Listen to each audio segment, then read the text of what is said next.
Look, you can't avoid people on your path, you know, when you are on the, how to say, but note one thing, that firstly you have to build up your relationship towards your spiritual family firstly. That must be strong. Then you can be in the outside. Because the outside world will always try to convert you, to change you, tell you that you are wrong. This is how the world functions. Somebody asked me what amazed me. What amazed me really, firstly I said, is the stupidity of man. Because they know everything, but yet they keep doing the same stupid mistake.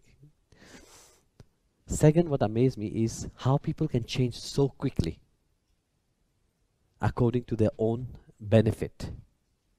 And this is hypocrite. That's why for a devotee it's very important firstly to be strong and know one path firstly. But nothing can move you. Nothing can shake you.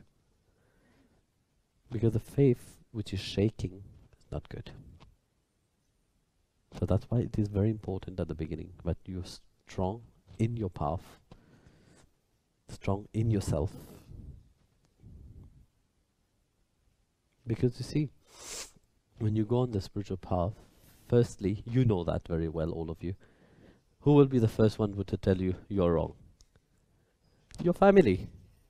No? First, your parents.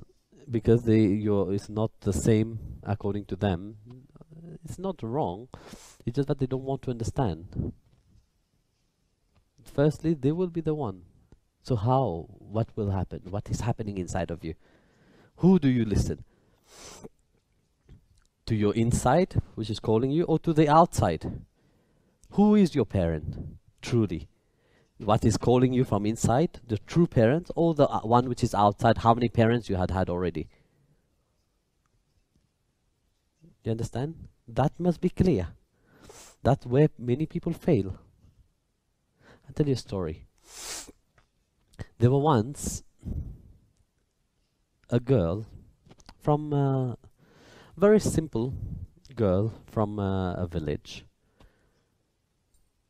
So she was not that educated, nothing. So she fell in love with a boy, small young guy from the town actually. But he was educated and he has his business. He was successful in his business. So when he saw that she was interested in him, being polite, being as a a gentleman, he didn't want to hurt her. What he did, he agreed to be with her. So they got married. She moved to town. But when she moved to town, he wanted to teach her.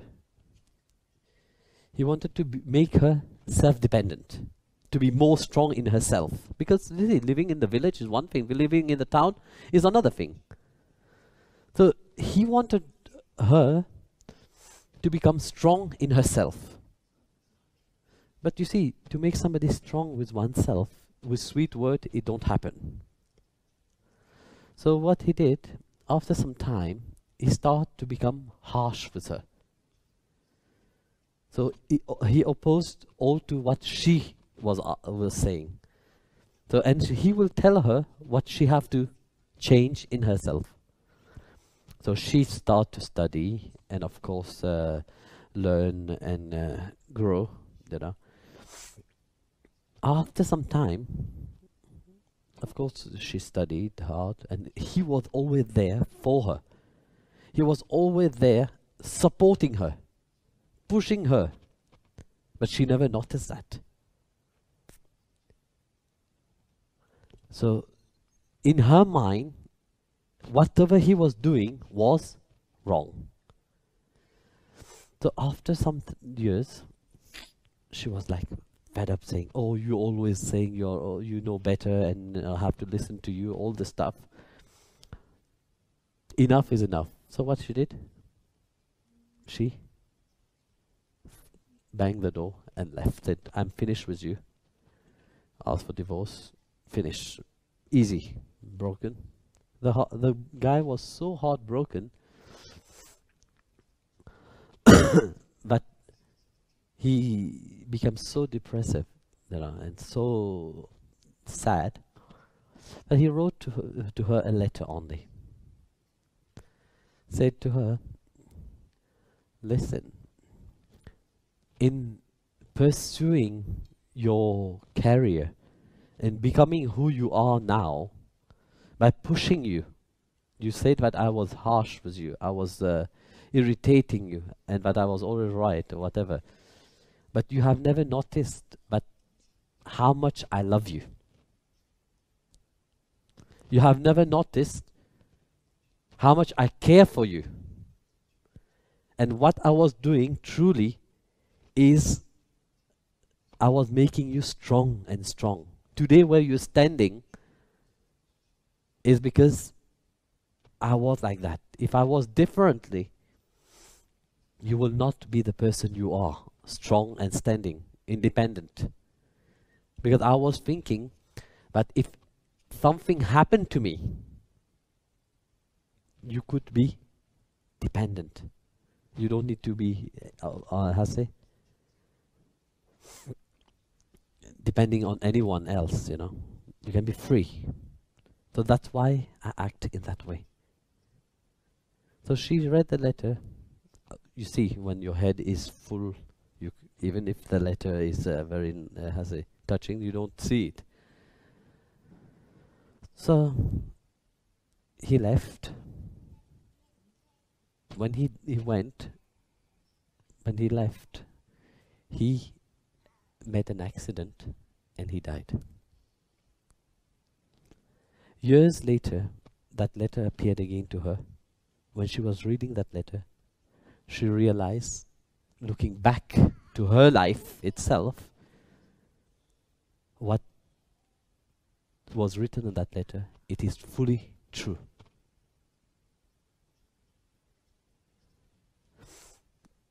So then, she have an endless regret. You see, very often, people act without thinking.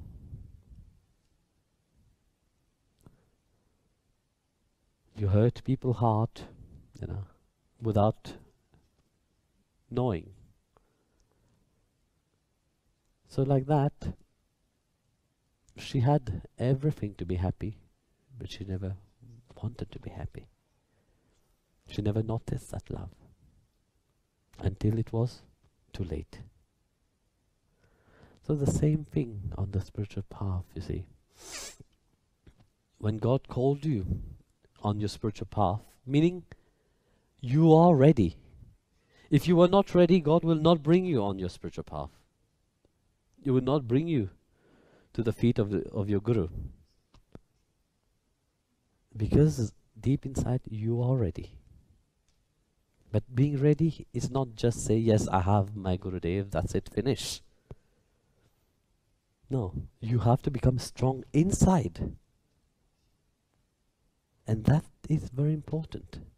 That faith have to become strong. And you have to stand strongly upon what you feel inside of you. Otherwise, once you lose that, it is also not only one life of regret, it's endless lives of regret. And that's what many people often missed in life. So it is very important firstly to stand strong on what you believe, that nothing can move you.